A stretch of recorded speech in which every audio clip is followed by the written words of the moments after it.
Hello, traders and investors. This is Dr. Ishant Luthra on behalf of KDI Advisory. Welcomes you all to the weekly equity roundup. आज के इस video में हम सबसे पहले discuss करेंगे लास्ट वीक का मार्केट ओवरव्यू, लास्ट वीक के top gainers and losers, market sentiments data, Nifty और बैंक निफ्टी का ऑप्शंस डाटा, नेक्स्ट वीक के लिए इकोनॉमिक कैलेंडर, निफ्टी और बैंक निफ्टी का technical outlook, top sector to watch, top picks और outlook for next week. Last week हमें Indian market में एक मोमेंटम कंटिन्यू होता हुआ दिखाई दिया, जहां पर निफ्टी और सेंसेक्स में हमें 2.25% के आसपास के पॉजिटिव गेन्स हमें देखने को मिले। मिड कैप और स्मॉल कैप इंडेक्स हमें आउट परफॉर्म करते हुए दिखाई दिए, जहां पर 3.5 से लेकर 4% के पॉजिटिव गेन्स हमें ड्यूरिंग द वीक देखने को मिले। सेक्टोरल परफॉर्मेंस की अगर हम बात करें तो निफ्टी एफएमसीजी इकलौता ऐसा इंडेक्स था जो कि इन रेड रेट होता हुआ दिखाई दिया, जहां पर हमें 0.33% के नेगेटिव गेन्स देखने को मिले। ड्यूरिंग द वीक एक न्यूज आई जिसमें जीएसटी काउंसिल के तरफ से एक न्यूज आई, अपडेट आया कि एक 35% का एक स्पेशल स्लैब रेट कुछ लग्जरी आइटम्स के लिए लाया जा रहा है, जिसमें मोस्टली लिकर कंपनीज और लग्जरी आइटम्स जिसमें शूज के एक्सेट्रा इन्वॉल्व थे, जो कि मेनली एफएमसीजी सेक्टर के ही कॉन्स्टिट्यूएंट्स होते हैं। तो उसकी वजह से एक नेगेटिव हमें एफएमसीजी इंडेक्स में देखने को मिला। अदरवाइज बाकी सभी इंडेक्स हमें इन ग्रीन ट्रेड होते हुए दिखाई दिए, जहां पर सबसे ज्यादा तेजी हमें निफ्टी रियलिटी इंडेक्स में देखने को मिली, जो कि during the week 5% in green बंद हुआ। इसके अलावा निफ्टी पीएसयू बैंक में भी 5% के पॉजिटिव गेन्स हमें देखने को मिले। निफ्टी मीडिया में 4%, निफ्टी मेटल में 4% और निफ्टी आईटी में भी हमें 3.5% तक के पॉजिटिव गेन्स देखने को मिले। ग्लोबल मार्केट्स की अगर हम बात करें तो डाउ जोन्स में हमें 0.6% के नेगेटिव लॉसेज हमें देखने को मिले ड्यूरिंग द वीक। एक अच्छी रैली के बाद डाउ जोन्स में हमें प्रॉफिट बुकिंग देखने को मिली। बाकी एस&पी 500 और नेस्डेक में अच्छी तेजी रही। एस&पी 500 में करीब 1% के पॉजिटिव गेन्स, तो वहीं नेस्डेक में 3% से ऊपर के positive gains during the week हमें देखने को मिले। एशियन मार्केट्स की बात करें तो निकाई, शंघाई और हैंगसेंग तीनों ही इन ग्रीन बंद होते हुए दिखाई दिए, जहां पर 2% से ऊपर के गेन्स हमें तीनों ही इंडिसेस में देखने को मिले। यूरोपियन मार्केट्स की बात करें तो फुट्सी में 0.26% के पॉजिटिव गेन्स, डेक्स में करीब 4% के पॉजिटिव गेन्स और कैक में करीब 2.5% के पॉजिटिव गेन्स हमें ड्यूरिंग द वीक देखने को मिले। टॉप गेनर्स की बात करें तो सबसे पहले इंद्रप्रस्थ गैस में हमें 17% के पॉजिटिव गेन्स लास्ट वीक हमें देखने को मिले।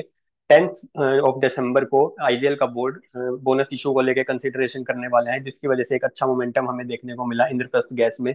इसके अलावा कैपिटल मार्केट ओरिएंटेड स्टॉक्स जिसमें बीएससी लिमिटेड, सीडीएसएल और एंजल वन, इन स्टॉक्स में काफी अच्छी तेजी देखी गई, जहां पर 13% से ऊपर के पॉजिटिव गेन्स हमें तीनों ही शेयर्स में देखने को मिले। सीईएससी में 13.7% के पॉजिटिव गेन्स देखने को मिले और पॉलिसी बाजार में भी 13% से ऊपर के positive gains during the week हमें देखने को मिले।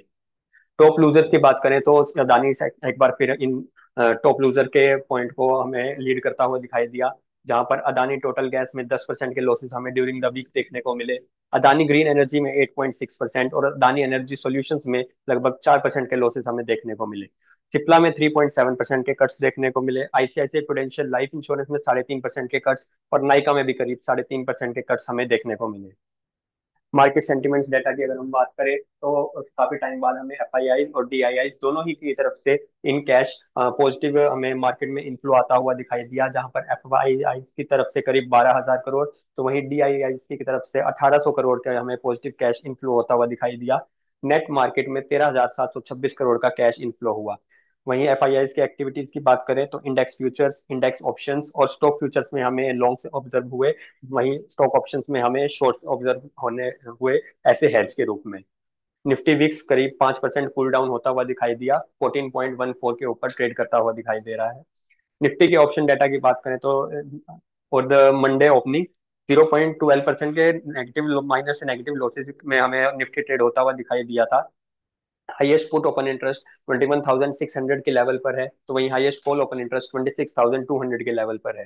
हाईएस्ट वॉल्यूम हमें ऑन द पुट साइड 24,700 के लेवल पर देखने को मिला और हाईएस्ट वॉल्यूम कॉल भी 24,700 के लेवल पर देखने को मिला। Fresh open interest on the put side 24,200 के लेवल पर ऐड हुआ और fresh open interest on the call side 26,450 के लेवल पर ऐड हुआ। निफ्टी का पुट कॉल रेशियो 0.88 पर है। बैंक निफ्टी की बात करें तो बैंक निफ्टी की हमारी क्लोजिंग 53,509 के लेवल पर रही थी। हाईएस्ट पुट ओपन इंटरेस्ट हमें 52,000 के लेवल पर देखने को मिल रहा है, तो वहीं हाईएस्ट कॉल ओपन इंटरेस्ट 55,000 के लेवल पर देखने को मिल रहा है। Highest volume on the put side 53,500 के लेवल पर देखने को मिला। हाईएस्ट वॉल्यूम कॉल 54,000 के लेवल पर देखने को मिला। Fresh open interest on the put side 53,800 के लेवल पर ऐड हुआ। Fresh open interest on the call side 55,000 के लेवल पर ऐड हुआ। बैंक निफ्टी का पुट कॉल रेशियो 1.07 पर है। नेक्स्ट वीक के कुछ इकोनॉमिक डाटा की बात करें तो सबसे पहले 11 दिसंबर को यूएस में कोर सीपीआई डाटा आता हुआ दिखाई देगा। इंडिया का कोर सीपीआई डाटा 12 दिसंबर को आएगा। 12 दिसंबर को ही कोर सीपीआई डाटा के साथ साथ इंडस्ट्रियल प्रोडक्शन का भी डाटा अक्टूबर मंथ का इंडिया में आता हुआ दिखाई देगा। नवंबर इनिशियल जॉबलेस क्लेम्स का डाटा यूएस में 12 दिसंबर को आएगा, और साथ ही में प्रोडक्शन पॉसिबिलिटी इंडेक्स का डाटा भी यूएस में 12 दिसंबर को आएगा। 13 दिसंबर को डब्ल्यूपीआई इन्फ्लेशन का डाटा इंडिया में आता हुआ नजर आएगा। निफ्टी के टेक्निकल आउटलुक की बात करें तो हमें एक पैरेलल चैनल पैटर्न का एक ब्रेकआउट देखने को मिला, जहां पर 50 डेज मूविंग एवरेज के ऊपर प्राइस सस्टेन करते हुए दिखाई दे रहे हैं। कोई भी अब मूव यहाँ से निफ्टी को 24,800, 25,000 और 25,200 के लेवल तक नेक्स्ट वीक मिले जाता हुआ दिख सकता है। तो वहीं निफ्टी को जो सपोर्ट मिलेगा वो 24,500, 24,300 और 24,150 के लेवल पर मिलेगा।